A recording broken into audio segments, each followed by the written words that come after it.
There you go. Your big break. Yeah. Try not Get to. called up to the big leagues.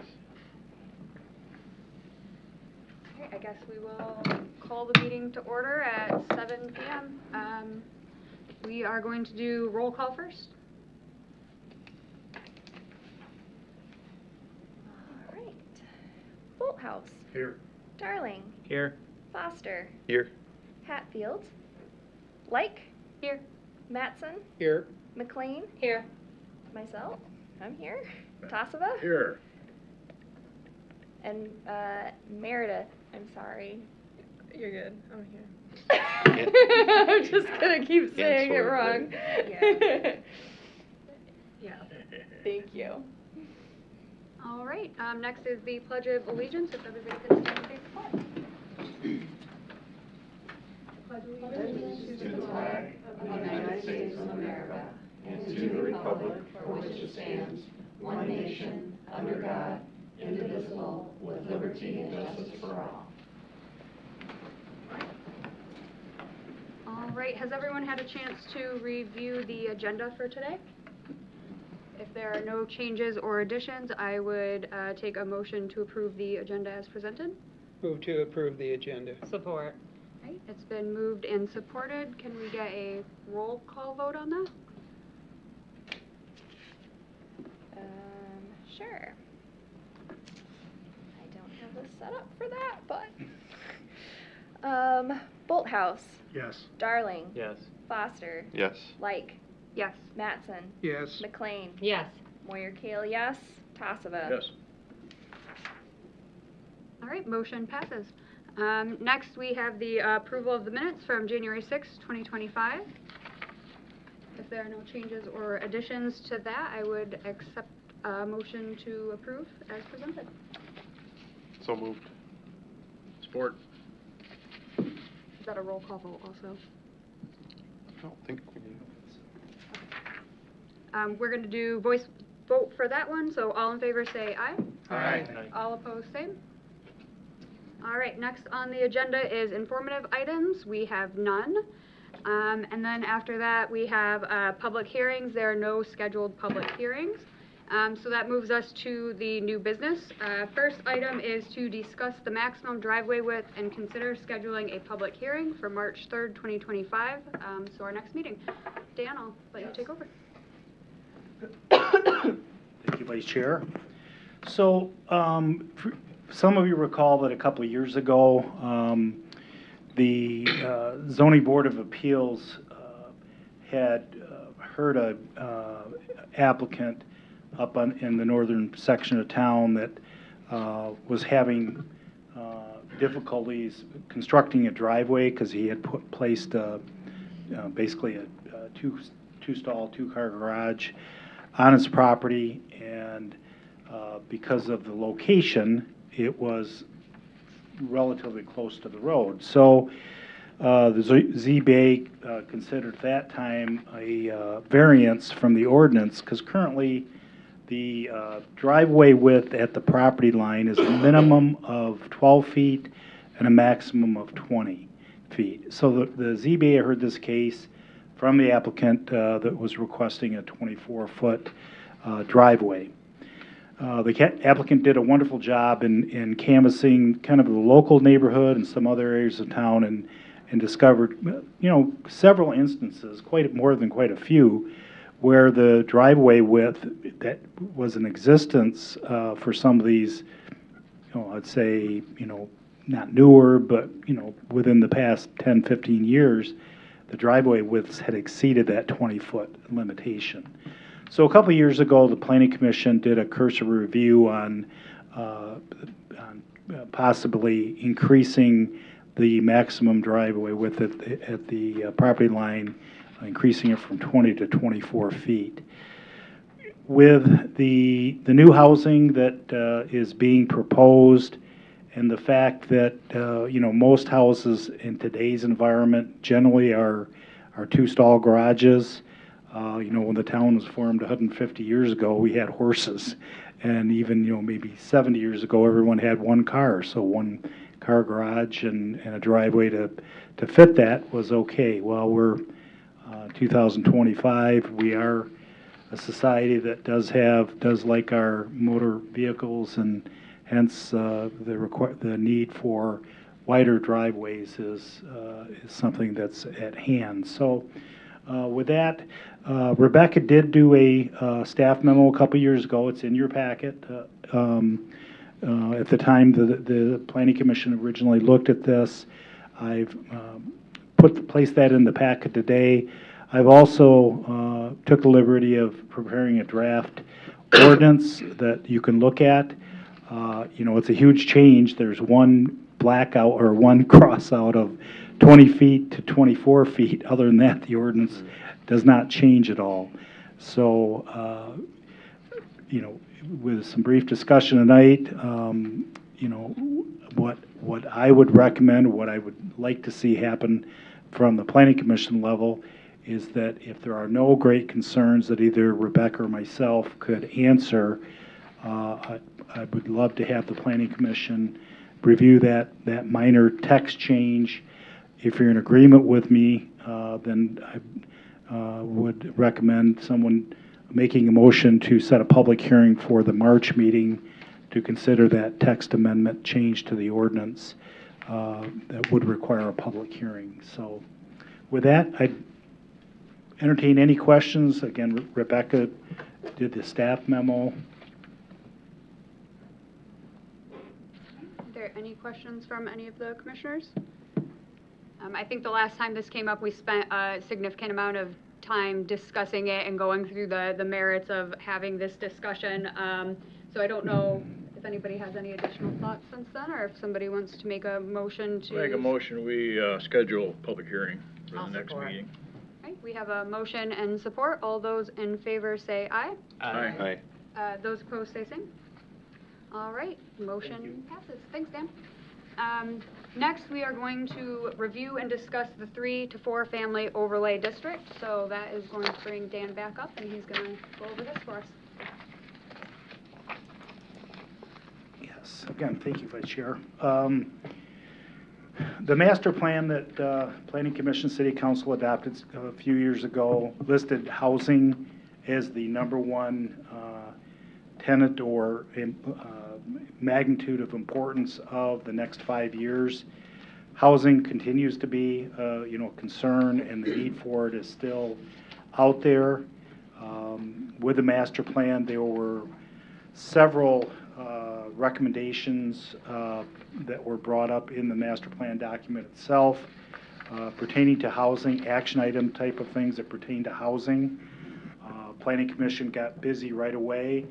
A couple years ago, they introduced accessory dwelling uses as a permitted use with standards in the R2 district. Also recently, Planning Commission and City Council approved duplexes, 2-family dwellings in the R2 district, which were both action items that were made part of the master plan process that specifically address housing and housing-related needs. The Planning Commission Housing Committee, which is made up of Chair Hatfield, Dave Tassava, Becky's on that, John Rezke's on it, Sarah's on it. I attend those meetings also. Have been looking at other options to increase housing stock to make it maybe a little easier for folks looking maybe at 3 and 4 family dwelling conversions.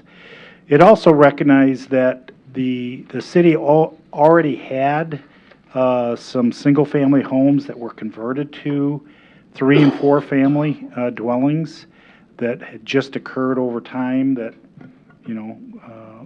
they weren't really conforming to the ordinance. They just kind of happened over time. And the Housing Committee was working on ways, how could the city make those, bring those back into compliance or conformance? Number one, whenever you have whether it be, when you have a legal non-conforming use, such as, a house or a 3 to 4 family, When it comes to lending authorities like banks, credit unions, savings loans, it makes it extremely difficult for the banks themselves to lend in that environment when they have a legal non-conforming use that someone wants to borrow some money on to fix up. So a lot of times what happens, from the lender's perspective is they may not be able to help that person out. And those dwellings can go into disrepair because, a lot of people just don't have that amount of cash to go ahead and update those and bring them up to standard. So we're hopeful that by doing a 3 to 4 family overlay district concept would bring some of the homes that currently are legal non-conforming into conformance and compliance, allowing the owners to have more readily access availability to borrowed funds, as well as just bringing it into compliance with some of the other standards. So there are some other components to this.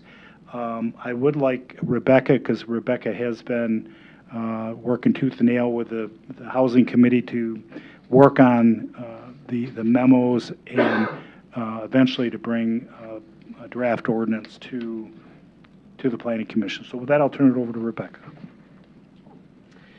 So you have the overlay district in your packet, but I thought you might enjoy a little bit of background information. I know Dan hit on some of it, so if I repeat him, I apologize. But I think that understanding why this is set up the way it is, not that it can't be modified, but it's as to the motivation as to why it is might be helpful. So the Housing Committee was really started under the auspices of moving forward a couple of the key objectives in the master plan. You know that the zoning ordinance is the key tool of implementing the master plan. So it is always the most important thing you can do to lend legitimacy, and I mean legal legitimacy, to your zoning ordinance is to be able to point to that element of the plan that provides the foundation for doing that. And two of the big housing elements in your master plan are providing for a wide variety of housing stock, types, sizes, densities, that kind of thing, and maintaining existing housing stock.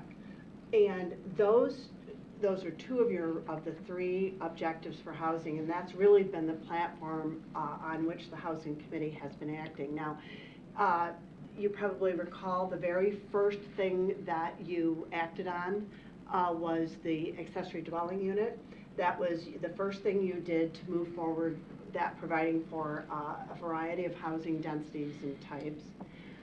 Then after that, you tackled the duplex.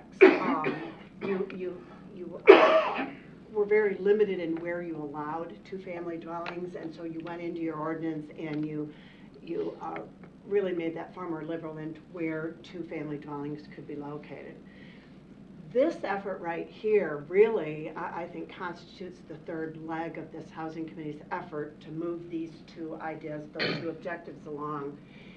And as Dan mentioned, it sort of came to the Housing Committee under the terminology of the fact that there were a lot of, single-family conversions existing in the city, and many of them were occurring outside the parameters of the zoning ordinance. And so they essentially were existing as zoning ordinance violations, some for many years.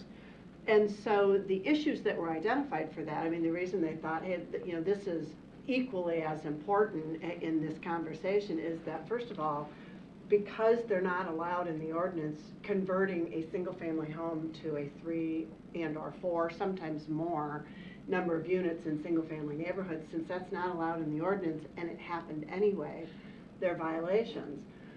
Because they're violations, whether they're legal non-conforming, lawfully non-conforming, or just violations of the ordinance, it means they can't get building permits to do any kind of things that would maintain it. So even if you were working under the auspices that you want them to continue, you can't issue building permits for it, which means then they can't get loans for it and they can't maintain.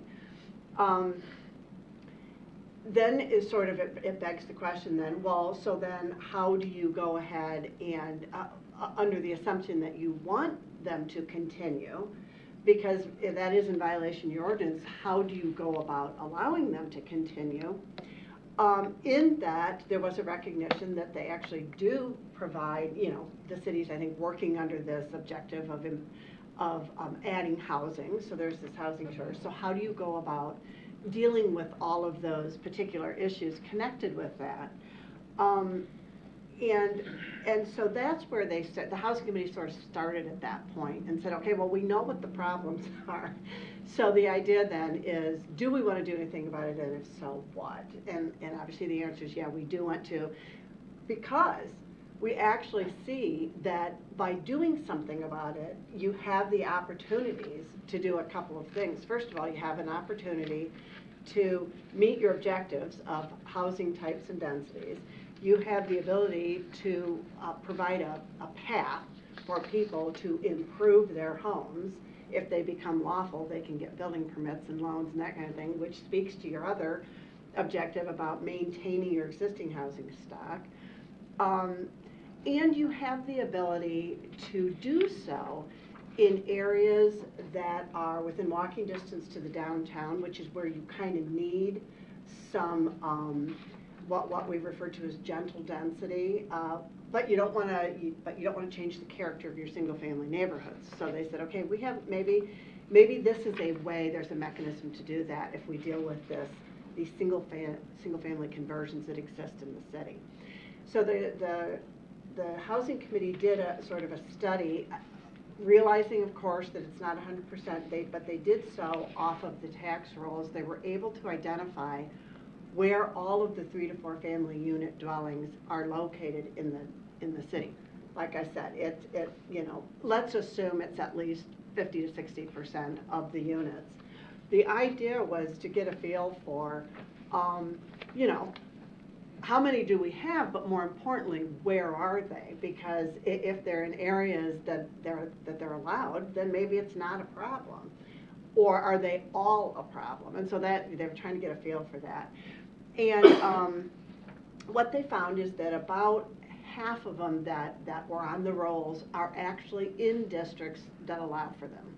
So in one of the A districts, the multiple family districts. The other half of them, so you know, more than 15 of them, were in non-multifamily districts. Most of them in the R2 district, which is your single and now 2-family dwelling district. So they said, okay, so it is essentially worth pursuing this because we've got quite a bit of our housing stock, our converted single-family homes in districts that don't allow for it. In addition to that, they discovered that for those in those non-multiple family districts, they actually tend to congregate in just a handful of areas. They're not all over the city. They're just in a couple of areas. So that was helpful too, in order for them to sort of design the scope for dealing with this. So they really considered, they in looking at it, they said, all right, you know, there are a couple of things that are on the table, if you will. So first of all, it's certainly possible that some of these are in areas, even if they're zoned R2, maybe they're areas that are adjacent to multifamily zoning or close to it, and especially if there are a number of them in that same area. You know, one solution would be to simply change that zoning from R2 to whatever that nearby A zoning is, multifamily zoning. And that was sort of paired with this idea that you may very well have some reservoir of A-zoned property that isn't being used for multifamily and never will be. And so maybe you can rezone some of this R2 into A and unzone some of the A, and so you'll solve the illegal, the non-conforming problem and move on. So that was certainly on the table.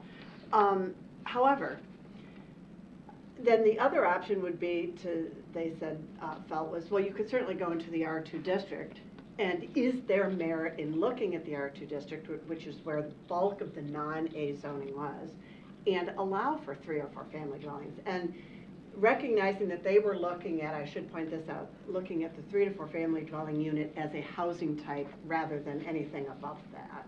Even though some conversions may have more than 4, most of them were 3 to 4.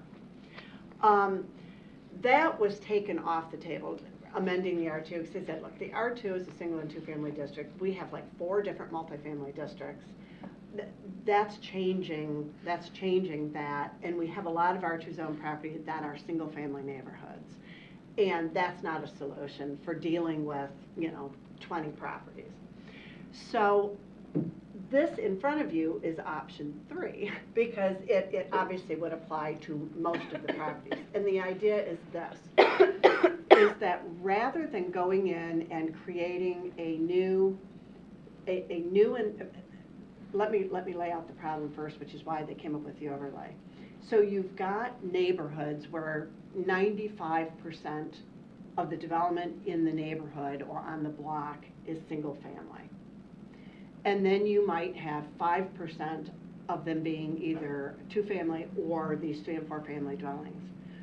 That makes it hard if you have 20 properties and only one of them is a converted single family home.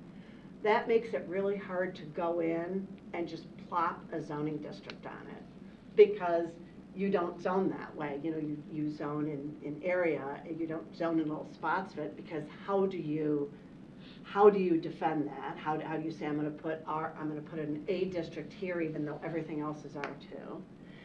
And then of course, since one of the objectives is maintaining the integrity of your single family districts, if you do that to one, how do you not do it for others? Because if there's 1 or 2 on the block, then maybe the next one wants to do it, and then they seek a rezoning. And so that was not they just felt like that is not really, that might solve that one problem, but it creates more problems. So that which is in front of you is designed to address not just the issues identified in the master plan, but the issues identified in implementation that I just outlined. And so this is an attempt to sort of deal with all of those things. So I thought before I go over this district with you, I wanted you to know what the issues we were trying to solve is, so that you can say, oh, now I see why they're doing it that way. Otherwise, that would be your question, is why would you do that? Now you know. So if you don't know what an overlay district is, and you might, but typically when you create a zoning district and then you go from one district to another district, you're essentially removing the zoning of the property and putting a new zoning on. When you place an overlay district on something, you're placing it over the existing zoning. So the underlying zoning does not go away. It stays with the property, and everything that is pertinent to that zoning district, to that underlying district, remains present and applicable to the property. An overlay district is essentially just a layer of a district. It would be like putting a sheet of plastic over something. You can see through under everything in the underlying district, but all you're doing is just layering on a handful of standards that are different than the underlying district. That's why you have the overlay district. And overlay districts, by definition, typically have that there's something about it that is very, it has a common goal to it. A perfect example of overlay district use is when you're looking at waterfront zoning. So a lot of times, let's say you're along a river, and you might have properties along the river that you might have some commercial, some residential, it might even have industrial.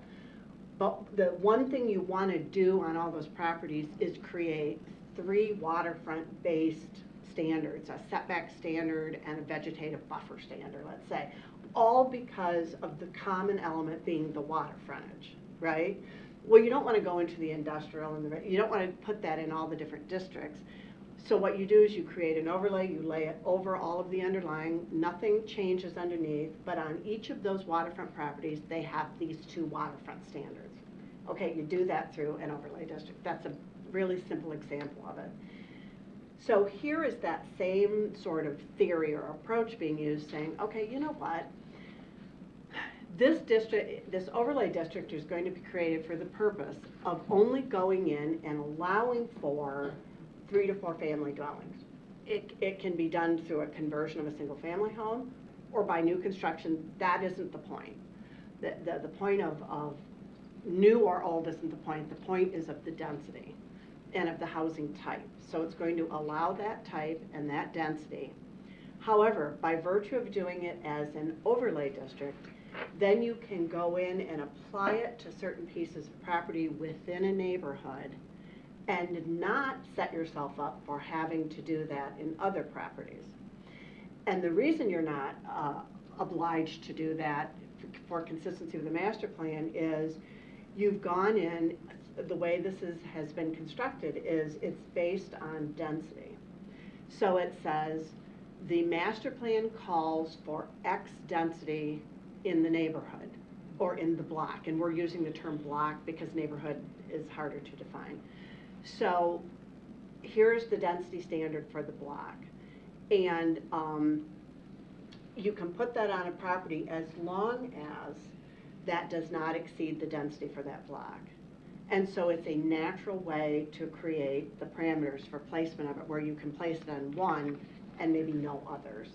So it allows for a conversion without changing the character of the neighborhood. So that's why it's designed as an overlay district. Its objective is to only allow for those kind of uses, and the objective is to allow for very targeted placement of it. Both of those things speaking to the objectives in the master plan. So with that said, I'm going to go to the draft and just explain a couple of things. You'll notice that on the first page is the purpose statement. You know, when you do a district, you always include a purpose statement. This is very specifically using the language from the master plan. All of the things I just said, you can see they're reflected in A through D. A actually very specifically says, this is right out of the master plan, it says that properties, placement of the overlay district in properties that fall within one of these 4 master plan classifications would be considered consistent with the master plan, i.e. you could say, if looking to rezone, you could say, yes, that would be consistent with the plan, which means you could move forward with consideration then. The rest of those are statements from the master plan saying, here's what it is we're trying to achieve. Always important when you're creating a district. The second section is what I should say it's subsection E. It's still in the purpose. Is what I just explained in terms of the density parameter, where it says this district should not be applied where resulting overall density of the block will exceed, and then the number here is 6 dwelling units per acre. Your R2 district right now with your current standards actually allows for 5.5 dwelling units per acre, so it would be very consistent with your R2 district zoning. So rather than saying you can have only single family, which if you had X number of lots and this many acres, that might be 6 units per acre, so the dimensional your dimensional requirements say that. But instead of saying that, you're going strictly by density. And if you can create that same level, whether it's in single family homes or in the 3 to 4 family, your conclusion is that it is consistent with the character. Then you'll notice that the second paragraph defines block. And the reason for that is because it is different than, if you looked up a definition of city block, usually, and this is right, the photo there is right from, that's the city of Hastings, so that's from an area in your city. Usually the blocks are bounded on all 4 sides by roads. That's how you would define a block. The reason that this is defining it differently, it's shifting it down so that the road runs through the middle of the block, is because it's taking the position that the character of the neighborhood is defined by that road and the ones on either side rather than the rear tiers. So it shifts it down, because if you're talking about establishing the density, i.e. character of the block, that's usually done by virtue of what's built on either side of the street. So, and then the last sentence, the idea is that obviously, you know, although interestingly, a lot of the city would be easy to apply this to, but it understood that there are going to be some areas where there will be nuances about, you know, exactly where that block boundary should be. And the idea being is that while the Planning Commission, in considering the rezoning request to lay this overlay district over it, using this definition will make the decision as to where the boundaries of that block are for that particular area. So that where there are unusual configurations, they have the authority to do that. Now, this little inset here with the photo and the density descriptions, that would not be a part of the text. It's here for information so that you get a feel for what they're talking about. All right. So then the applicability is essentially that if you have a use, once you apply an overlay district, and if the use is already an allowed use in the underlying district, then nothing changes. Well, you probably wouldn't get the overlay district placed on your property. But if you place it over, then you would have the option to do either of those two permitted uses. 3 and 4 family dwelling or attached single family dwellings not to exceed 4 dwelling units. The district regulations, again, the table here is really just lifted from the zoning ordinance, so it would not show up in the ordinance. But essentially, this is suggesting, well, this is calling for the standards to apply, setbacks and that kind of thing, would be whatever occurs in the RD district. I would suggest that considering the R2 district might be appropriate as well, since they have similar density standards, but that's a detail. Then this particular overlay district, this is not true in the R2 districts, so it exceeds that. But where the overlay district would be placed, then a series of form-based standards would apply, so that all geared toward making sure the development of this building is consistent in character with the single-family homes around it. They're pretty basic form standards. I mean, some form standards can be pretty extreme. These are not. It's essentially saying, look, your main entrance has to face the street. You have to have, you have to have a front door. You have to have windows. It has to look like a home. Is essentially that. But so it has these form-based standards that would apply. It does have a handful of design standards, much like the other residential districts, because it's a 3 to 4 family dwelling. It speaks specifically to parking and refuse disposal a little bit differently than it does for single family homes. Really, again, with the objective of making sure that the end result is consistent with what's going on in the rest of the single family neighborhood. And then there is provision, like, and you guys, the city's really good at crafting a lot of your nuanced zoning standards have a provision in it that allow for modifications where appropriate, so that things are not having to go to the ZBA for variances. A similar provision is suggested here. And then lastly is the review process that would apply. The idea being is that under what is proposed here is that if it is new construction, or if it is an existing construction that would propose an addition, so there would be some additional construction, that would be a site plan review in front of the Planning Commission, not a special use permit. So there isn't the noticing requirement, which adds time, but it does come before the Planning Commission so that you can do some of these things. However, if it's just a conversion where all you're doing are interior renovations and anything that are exterior renovations that are not additions, maybe you're putting new siding or that sort of thing, then that can just be done, reviewed administratively. The idea being is that you want some oversight, but you want it workable, so that what you're really trying to do is, I think what the Housing Committee was feeling was that it really gives a path for these existing single-family conversions to come and get legal so that they can make improvements. I think their thought too is that's building relationships with the landlords of those, that also obviously is a plus for the city. But it also allows for additional ones where you feel that that's appropriate, and so it gives you the latitude to do that as well.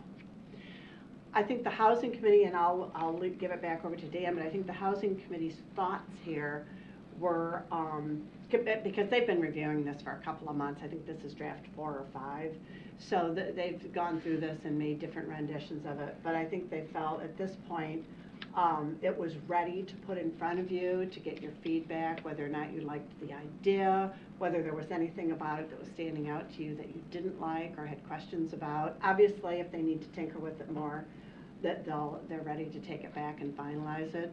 But they really felt that it was at a point where Planning Commission reaction would be helpful. Great. Thank you so much. With that being said, does anybody have any questions, or Dan, do you have anything else to add? The only thing I'll add is, number one, I apologize to Nicole. I left her name off the roster for the Housing Committee. She's also on it, so it was my fault. I guess for the people who are not on the Housing Committee, wow, right? This was a lot of information. As Becky, Nicole, as the Housing Committee members, we've been working on this a while, so we understand that for everyone else who has not been a party to this, that this is, it's a lot of information in a short period of time. I guess as staff, I would ask, that maybe everyone, developing questions tonight, we know is going to be kind of difficult. There's a lot of information here. We have not done typically a lot of overlay districts in the city. We've got one for accessory buildings, and we may have another one. But so we haven't done an overlay district in a while here in the city. So again, understanding the concept is a big step. It took me a while to understand it. I had to look at it a few times. So I guess what I would ask is to be take the next few weeks to look at this. If you have any questions regarding any of the content, feel free to reach out to myself, and I can forward questions on to Rebecca also. Because what we would like to do is to have the full Planning Commission feel comfortable about this, so that we could eventually move this to a public hearing and an ordinance drafting. So with that, if you have any questions right now, feel free. If not, please, take the next few weeks to review this. Shoot me questions, shoot Rebecca questions if you have any, because it is a lot of information. Does anybody have any initial? Yep. Cool. Are ADUs allowed in this overlay? No, but they're allowed in the R2. Okay. So as an underlying allowed use, they would continue to be allowed. Are they considered a dwelling unit when you're counting the 6 dwelling units per acre? So ADUs are only allowed on lots occupied by single-family dwellings. Okay. So even if you had a 2-family, you couldn't have an ADU. Okay. Right. That's actually a really good question.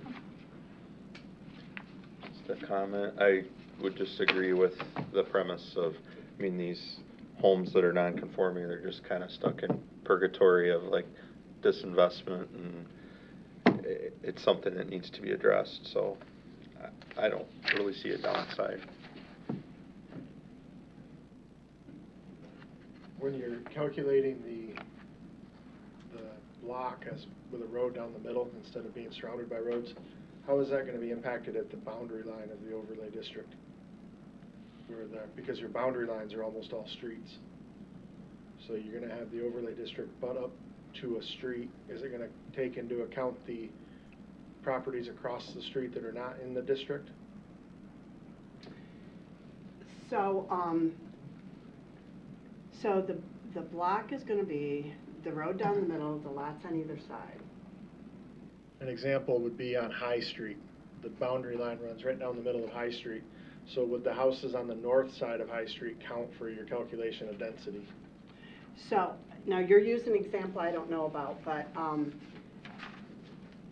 I'm wondering if maybe the boundary line should be expanded out by a parcel all the way Well- around, so that you're grabbing all the parcels around the street instead of kind of making half of the street unusable for this.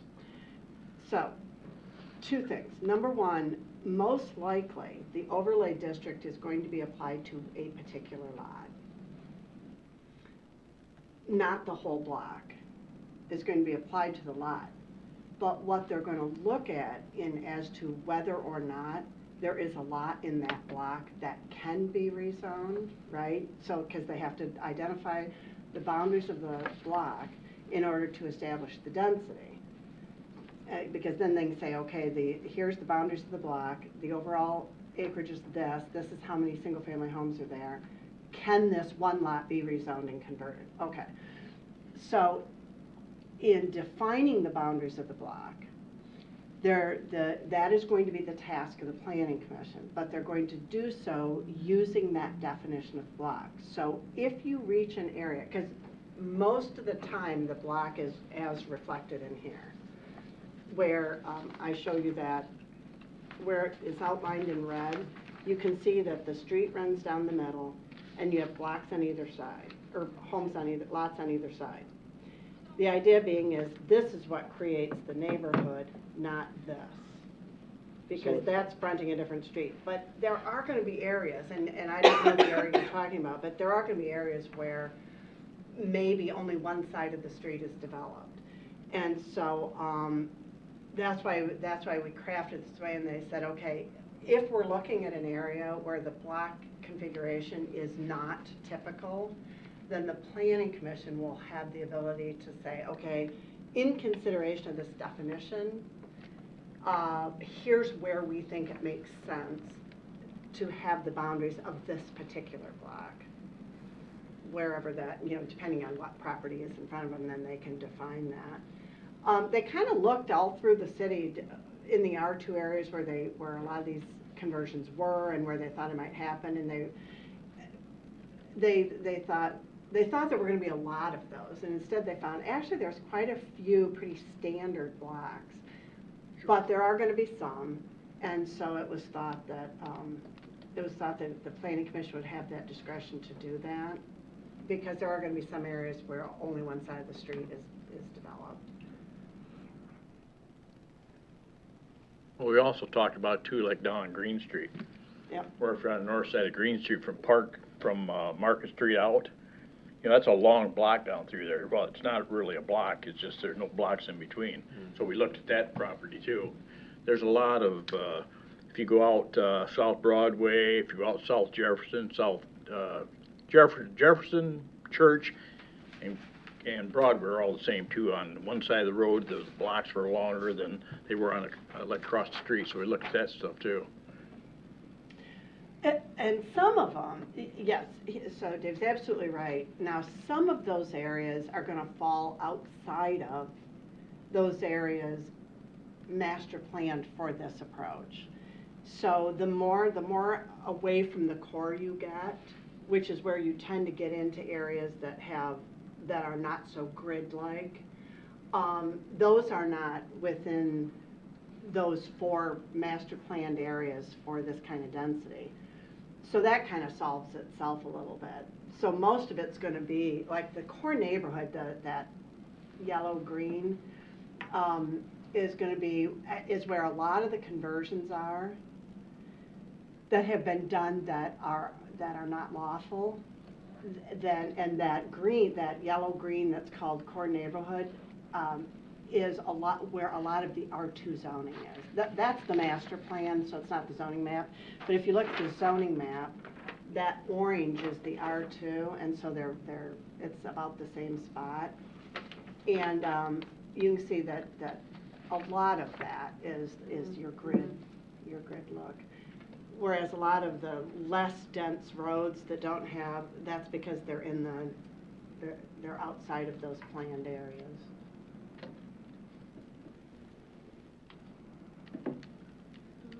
have any other questions, comments, suggestions? With that being said, if anybody thinks of anything, please reach out to Dan or Rebecca, send those questions or comments, and we can bring that up at the next meeting. I don't think we need a motion for anything for this. So if we are all set, we can move on to item C, which is the administrative site plan approval for Consumers Energy at 312 East Center Street. Dan? Yeah, let me. Yep, I know you gotta scroll through.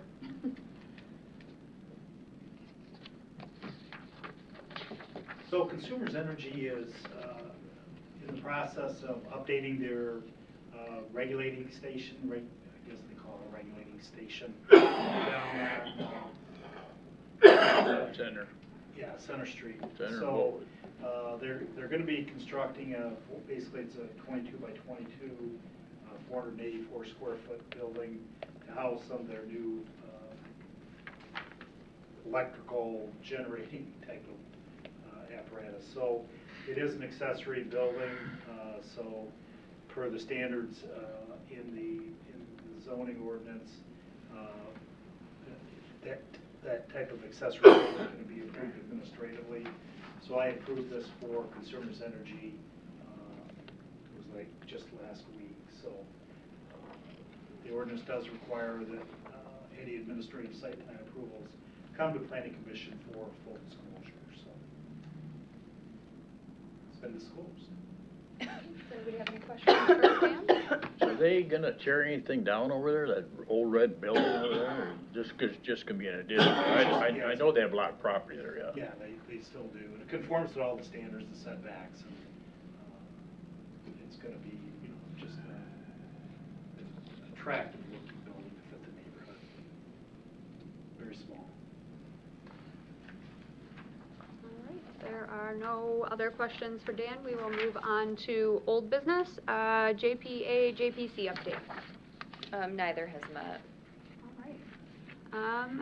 The Planning Commission 2025 General Task List? Yeah, general task list, I did highlight number 1, consider development of complete streets, ordinance or policy and review, subdivision text regarding street width. Although this is not truly complete streets, is a final wrap up to blue zones before blue zones was converted over to the Be Healthy. There was some assistance from a planning consultant at the blue zones that kind of went through our subdivision ordinance and some other standards that we have, and basically made some suggestions. We've supplied the housing committee with some of those recommendations. So I highlighted that so that Planning Commission's aware that the housing committee is going to be reviewing some of those standards that would ultimately come back to the full Planning Commission. So other than that, I don't believe